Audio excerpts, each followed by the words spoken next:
ಬಿಜೆಪಿಗೆ ಶಾಕ್ ನೀಡಿದ ಹೈಕಮಾಂಡ್. ರಾಜ್ಯ ರಾಜಕೀಯ ಸಂಚಲನ ಸ್ಟೋರಿ ಇದು. ರಾಜ್ಯಾಧ್ಯಕ್ಷ ಸ್ಥಾನದಿಂದ ವಿಜಯೇಂದ್ರ ಔಟ್. ಹಾಗಾದ್ರೆ ಮುಂದಿನ ರಾಜ್ಯಾಧ್ಯಕ್ಷ ಯಾರು? ಬಿಜೆಪಿಲಿ ಅಧ್ಯಕ್ಷರಾಗುವುದಕ್ಕೆ ಯಾರಿಗಿದೆ ಒಂದು ಅರ್ಹತೆ? ಯಾರು ಸಾಲಾಗಿ ನಿಂತಿದ್ದಾರೆ? ಅದರಲ್ಲಿ ಯತ್ನಾಳ್ ಬಣದ ನಾಯಕರು ಮುಂದು. ಈಗ ಆಲ್ರೆಡಿ ಚರ್ಚೆ ಆಗ್ತಾ ಇತ್ತು, ಬಿಜೆಪಿಯಲ್ಲಿ ರಾಜ್ಯಾಧ್ಯಕ್ಷ ಸ್ಥಾನವನ್ನ ವಿಜಯೇಂದ್ರ ಅವರು ಬಿಡಲಿದ್ದಾರಾ ಅನ್ನುವಂಥದ್ದು. ಈಗ ಆ ಅನುಮಾನಗಳಿಗೆ ಪುಷ್ಟಿ ನೀಡಿದಂತೆ ಆಗಿದೆ. ಹೈಕಮಾಂಡ್ ಏನಿದೆ ಅಲ್ಲ, ರಾಜ್ಯಾಧ್ಯಕ್ಷ ಸ್ಥಾನದ ವಿಚಾರಕ್ಕೆ ಬರ್ತಾ ಇದೆ ಎನ್ನುವಂತಹ ಸುದ್ದಿ. ರಾಜ್ಯ ಬಿಜೆಪಿಗೆ ಶಾಕ್ ಅನ್ನ ನೀಡಿದಂತಹ ಹೈಕಮಾಂಡ್. ಹಾಗಾದ್ರೆ ರಾಜ್ಯಾಧ್ಯಕ್ಷ ಸ್ಥಾನಕ್ಕೆ ವಿಜಯೇಂದ್ರ ಬಿಟ್ಟು ಆ ಅರ್ಹತೆಯನ್ನ ಯಾರು ಪಡ್ಕೊಳ್ತಾರೆ? ಯಾರಿದ್ದಾರೆ ಅಷ್ಟು ಅರ್ಹರು ರಾಜ್ಯಾಧ್ಯಕ್ಷ ಸ್ಥಾನಕ್ಕೆ ಕುಳಿತುಕೊಳ್ಳುವರು?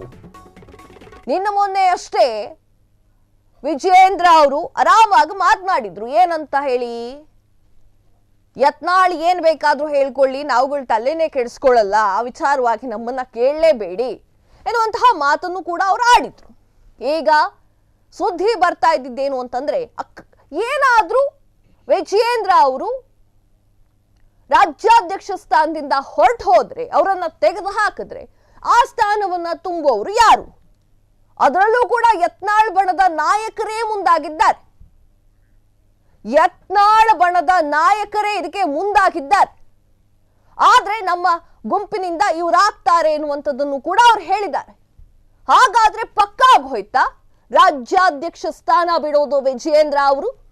ಇದಕ್ಕೆ ಹೈಕಮಾಂಡೇ ಬಂದಿದ್ಯಾ ಮುಂದೆ? ಸೊ ಇದೆಲ್ಲದಕ್ಕೂ ಕೂಡ ಉತ್ತರವನ್ನ ಕೊಡ್ತೀವಿ ನೋಡಿ. ರಾಜ್ಯಾಧ್ಯಕ್ಷರ ಮೇಲೆ ಮತ್ತೊಬ್ಬ ನಾಯಕನ ಕಣ್ಣು. ಕೇಂದ್ರ ಸಚಿವ ವಿ ಸೋಮಣ್ಣ ಮುಂದಿನ ರಾಜ್ಯಾಧ್ಯಕ್ಷ ಆಗ್ತಾರೆ. ವಿಜಯೇಂದ್ರ ಕುರ್ಚಿಯಿಂದ ಇಳಿಯೋದು ಫಿಕ್ಸ್. ರೆಬಲ್ ನಾಯಕರಿಗೆ ಅಧ್ಯಕ್ಷ ಪಟ್ಟ ಇಲ್ಲ. ಅಳೆದು ತೂಗಿ ವಿ ಸೋಮಣ್ಣ ಅವರಿಗೆ ಪಟ್ಟ. ಸೋಮಣ್ಣಗೆ ಒಲಿಯುತ್ತ ಬಿಜೆಪಿ ಕುರ್ಚಿ. ಈಗ ರಾಜ್ಯಾಧ್ಯಕ್ಷರ ವಿಚಾರಕ್ಕೆ ಬರುವುದಾದ್ರೆ, ಹೆಸರು ಬರ್ತಾ ಇರೋದು, ಹೆಸರು ತಗಲಾಕೊಳ್ತಾ ಇರೋದು ವಿ ಸೋಮಣ್ಣ ಅವ್ರದ್ದು. ಅಳೆದು ತೂಗಿ ವಿ ಸೋಮಣ್ಣ ಅವರಿಗೆ ಈ ಒಂದು ಪಟ್ಟವನ್ನ ಕೊಡ್ತಾರೆ ಎನ್ನುವಂತಹ ಮಾತು ಕೂಡ ಬಿಜೆಪಿ ಬಣದಲ್ಲಿ ಕೇಳ್ತಾ ಇದೆ. ಹಾಗಾದ್ರೆ ವಿಜಯೇಂದ್ರ ಕುರ್ಚಿಯಿಂದ ಇಳಿಯೋದು ಫಿಕ್ಸ್. ಯಾಕಂತಂದ್ರೆ ವಿ ಸೋಮಣ್ಣ ಅವರ ಹೆಸರು ಕೇಳಿ ಬರ್ತಾ ಇದೆ.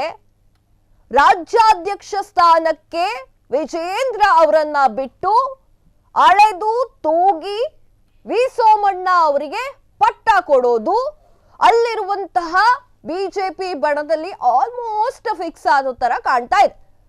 ಯತ್ನಾಳ್ ಬಣಕ್ಕೆ ಇದು ವಿಜಯೇಂದ್ರ ಅವರು ಕುರ್ಚಿ ಮೇಲಿರೋದು ಇಷ್ಟ ಇರಲಿಲ್ಲ.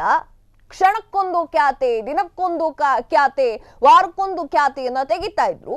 ಈಗ ಆ ಸ್ಥಾನವನ್ನ ತೂಗಿಸುವ ಶಕ್ತಿ ಇರುವುದು ವಿ ಸೋಮಣ್ಣ ಅವರಿಗೆ.